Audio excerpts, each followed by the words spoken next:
Well, every year, the World Economic Forum gathers the top 100 emerging startups aiming to build a global network of cutting-edge innovators. Since its inception 2 decades ago, this community has produced some of the world's most iconic tech giants. Google, Airbnb, Wikipedia and Spotify are just some among them. The 2024 Tech Pioneers cohort is particularly strong, with a significant presence from the world's largest entrepreneurial ecosystems: the US, China and India, with more Indian startups on the list than ever before. A record-breaking 10 Indian startups have earned their place in this coveted group, harnessing AI, data and groundbreaking technologies to drive sustainability and promote more equitable decision-making across industries and governments. Let's dive into India's tech pioneers and explore how they're shaping a better tomorrow. And we'll start with Croppin. It's tackling the critical challenges of food security and sustainable agriculture, alongside Pixel, which offers active satellite imagery and geospatial data to monitor and improve farmland health, leading the charge in reducing carbon emissions and promoting cleaner, greener lives. Our String Bio,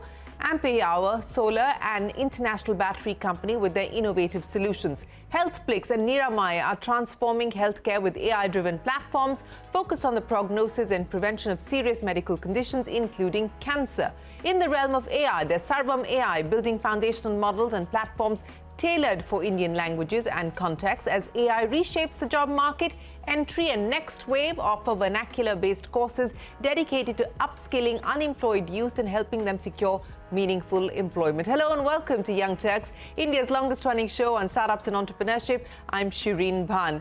With me today, Ezhil, the co-founder and CEO of String Bio; Krishna Kumar, the co-founder and CEO of Croppin; also with us, Rahul Attuluri, co-founder and CEO at NxtWave. Ezhil, gentlemen, many thanks for joining us here on this special edition of Young Turks, and big congratulations to each one of you.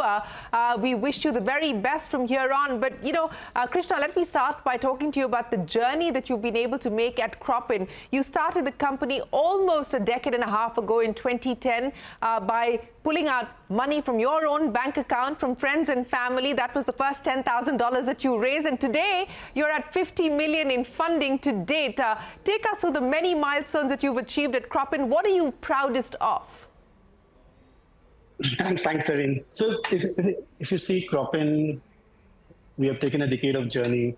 And the whole idea of Croppin was to bring more data and intelligence to this sector, right? How do we transform this sector? And how do industry, growers, enterprises, government uses this data to bring better predictability, improve the productivity of this whole sector, and sustainability, right? So these are very, very key important pillars for this sector.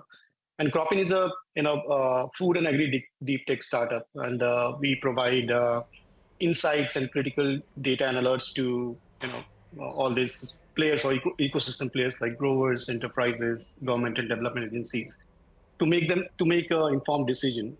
And over the period, we have built the capability to even talk about at the variety level, right? So potato may have hundreds of variety, or paddy may have hundreds of variety. They interact very differently. How do you build intelligence, running intelligence on those crops, right? So our technology addresses range of solutions today. Well, we started as a data management platform and aggregating those data, helping the organizations to manage those operations. Now we are solving country scale global food security problem statement. How to manage climate change, changing climate, and see how you can reduce the impact on the crop, right? So and then also the sustainability piece. So we have made a significant stride in this. Today we have shipped this solution to 103 countries. So when we started with India focus, went very quickly to Southeast Asia, Africa. Now we are servicing US, LATAM, Europe.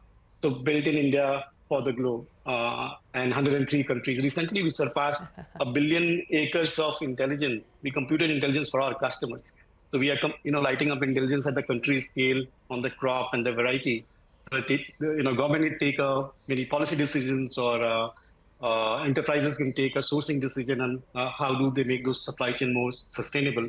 One important thing which we are very proud of is we have built the capability to decode the past, present, and future of the food. So today, you can ask this platform that, show me the grids in India which will yield you 20 tons potato per hectare next season, in the coming season, right? And it marries it uses Gen AI, advanced crop models, climate models. So it brings all the last 40 years of data, current data, and the next 6 month or next season data as well from the climate point of view.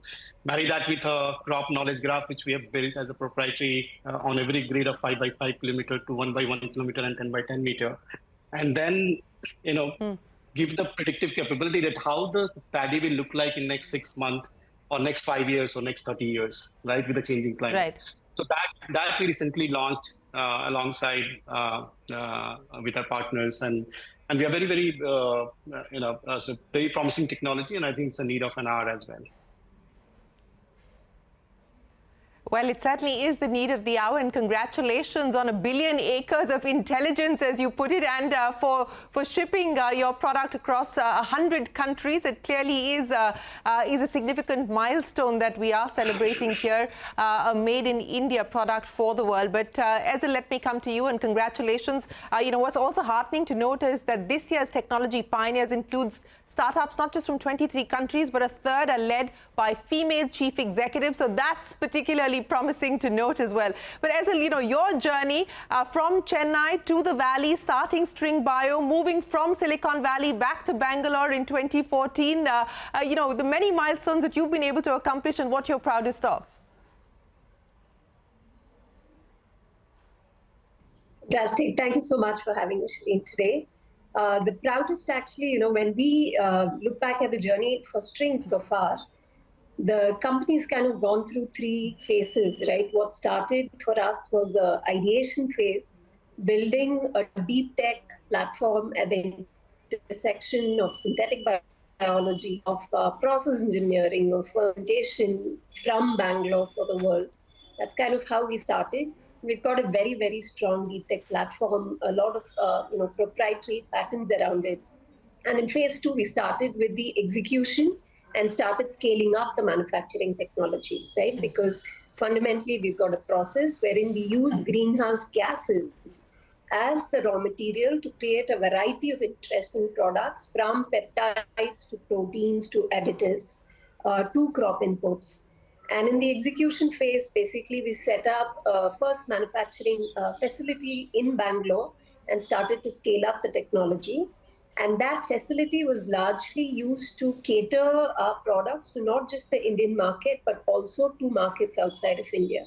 So the protein from our platform has been tested, validated across 10 plus countries globally.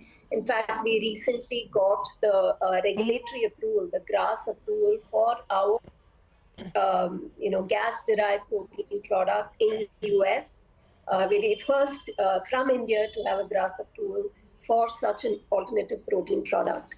Where we are today is what I would call is in the phase of value extraction, is how we think about it. Is we've built a very deep tech platform to convert gas to products. And right now, basically, we're leveraging the platform to bring solution to market for different markets, starting from agriculture to food to feed, and the markets that we're looking to enter is only starting to grow more as we actually leverage the power of the biology that we have.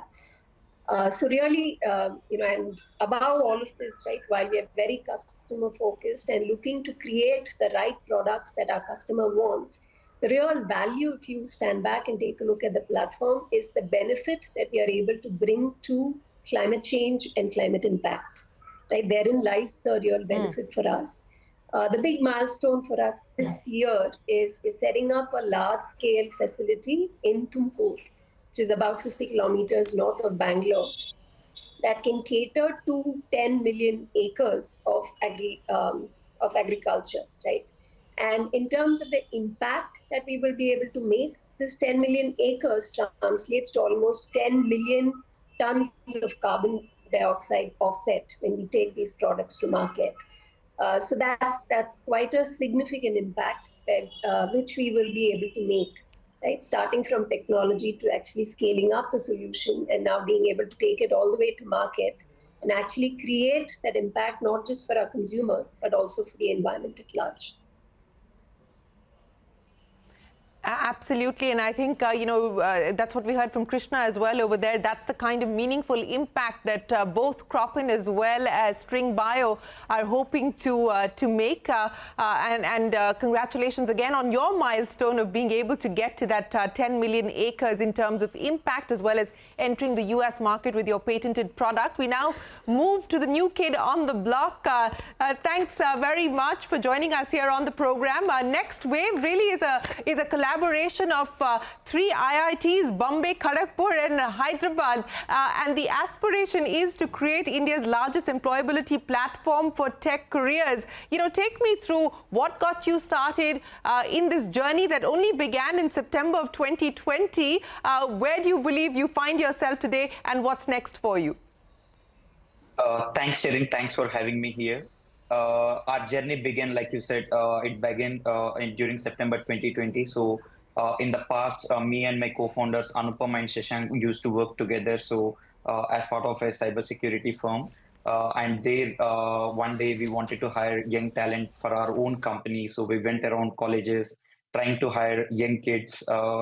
And we found the stark reality of the world where we couldn't find students who are completed graduation but not being able to write pieces of code.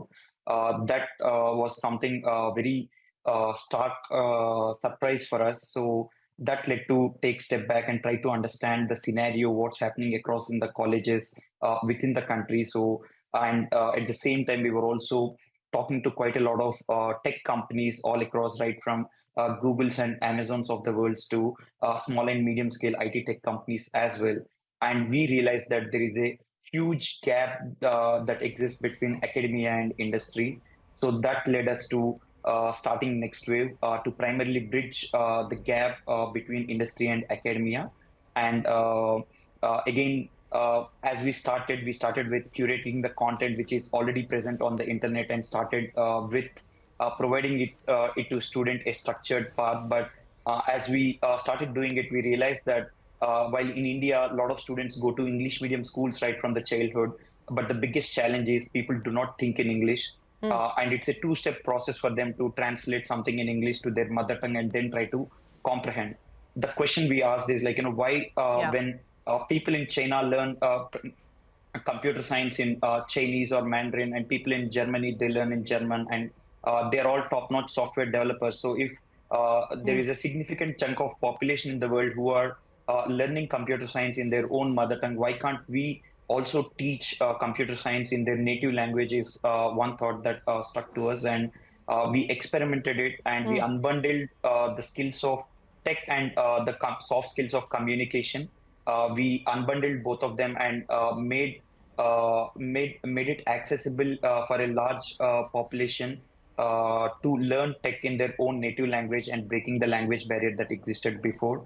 And soon after we started to see literally thousands of students who were otherwise unemployed were able to become software developers. Thereby, we were able to help students, and we were also able to help thousands of companies.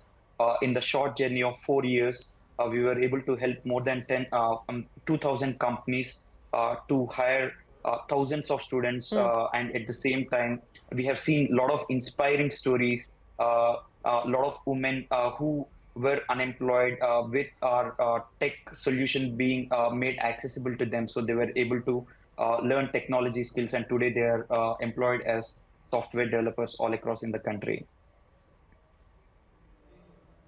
Well, congratulations on being able to bridge that massive deficit, and it is a real one that you speak of, Rahul. But Krishna, let me come back to you. Let's talk about the next steps and the road ahead. We've gone through an energy crisis, we've gone through a food crisis, we are in the midst of a severe climate crisis at this point in time. Is there a growing acknowledgement of the problem, whether it is at the enterprise level or it is at the government level? And how have you seen the attitude change? And what does that mean as far as Croppin is concerned specifically? You spoke about being available across 100 countries now. I mean, what could that number look like potentially from here on? Yeah. So let me break this into three parts, right? So one is the enterprises, right? How they are seeing their supply chain. And when we are talking to them, one other thing coming very critically and in a loud voice is that, our losses has increased from 2% to 8% over a period of time, right? And we are talking about the revenue losses. So if you are a $500 million company, you are talking about 40 million of losses just because of the climate change and the unpredictability of this whole supply chain, right? And that need to be addressed. When we are talking to to the government, they are talking about building a resilient food ecosystem, food security at for the country.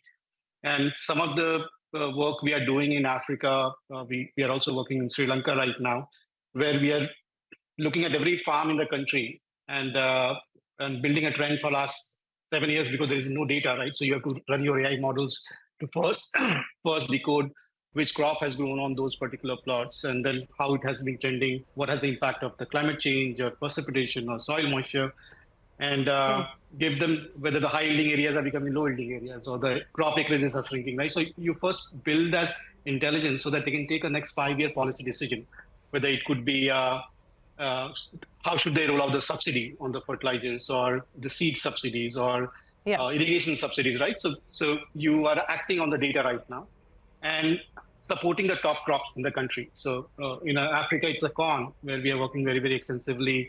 Nigeria, we are working on the rice. Sri Lanka, we are working on the rice. India, we have been doing on multiple crops. So there is a acknowledgement of this whole food security, and it is getting challenged because of the climate change, right? So which is putting a lot of pressure, and it's coming loud and clear. Development agencies, if you look at likes of World Bank, ADPC, Asia Disaster Preparedness Center, we are working with them, with the smallholder farmers in multiple countries, where we have to provide advisory with the changing climate to the growers based on what crop they have taken, so that their livelihood can be not impacted, right? So they can secure the production, and the right advisory is going at the right time. For example, if you're doing a potato, and tomorrow we see there is a chances of frost in the morning. So what actionable you can send to the growers so that they can secure the production, right? Or a disease pests are getting built up for next 7 to 15 days, then how should you take care of those as well, right? So I think, the acknowledgement is across, right? And we are also seeing this impact. One of the number I would like to share with you, with 1 degree change in the temperature, it will bring the staple productivity by 15 to 25%. Now we want to double the production to feed 9.2 billion by 2050. But these are the headwinds, right? So one side you want to double the production, other side climate change is bringing down your productivity. Then that problem needs to be solved. And I think government is quite aware, and they're also seeing how technology can be the forefront. And not only in India, but I'm talking about Africa, African nation and Southeast Asia, where we are deployed. One of the important things which we did recently, we are working with Mexico with an organization called FIRA, like an NABARD, and they are building this whole farmer stack. And we are lighting up intelligence on every farm of Mexico, and right from geospatial data to climate data from last 40 years, and every possible data, risk and opportunity. And that platform is getting leveraged to lend to the growers. And also providing advisory to from the climate change point of view, or a disease point of view, or a health point of view, right? And that's the national level, rollout. So I think governments are becoming very aware, and I think they are looking for technology to be adopted at the scale. And that partnership still need to evolve between the startups and the public and private sector. And I think that's So yeah.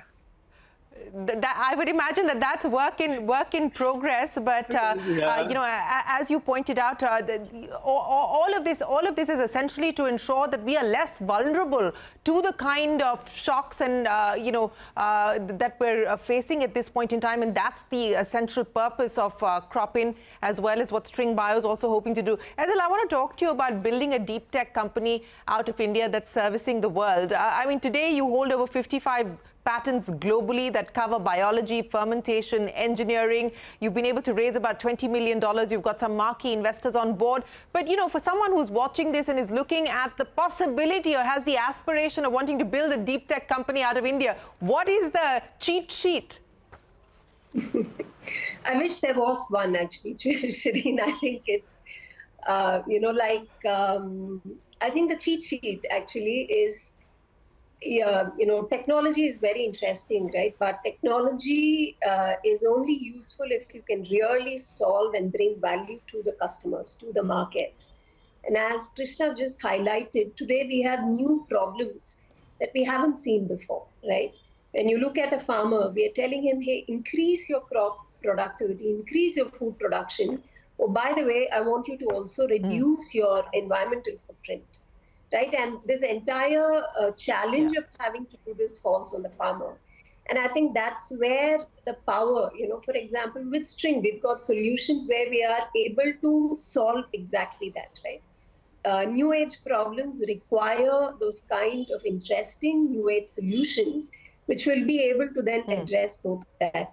And ultimately, if you are able to show that value in the marketplace, therein lies the true value of the deep tech. So the way I see it is, even in the last 10 years that String has been in India, the ecosystem that is getting built for enabling deep tech companies out of India is going through a marquee change, right? So what was the environment 10 years back and what is the environment today? There's a market change. And I think if more and more companies like String are able to show the value on the marketplace side, both in terms of the value to the customer, but also the value in terms of to the shareholders and being able to build the business value.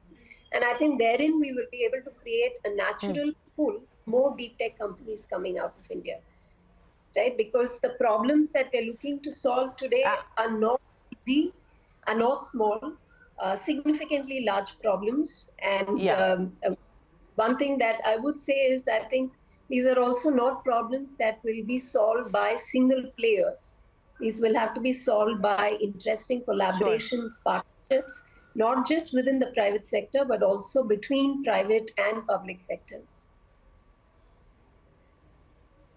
Absolutely. And we're talking about population scale and being able to address that with the use of technology. But as you've heard there from Krishna and Ezhil, technology for the sake of technology is of no use or no consequence. It has to be able to address real lives and meaningful challenges. But Rahul, I want to come to you now and understand from you what the future looks like as far as you're concerned. You've, of course, got a string of enterprises that you're working with. You've been able to impact the lives of a number of people, but you're still fairly early in your journey. So what are the next few steps that you're prioritizing for NxtWave?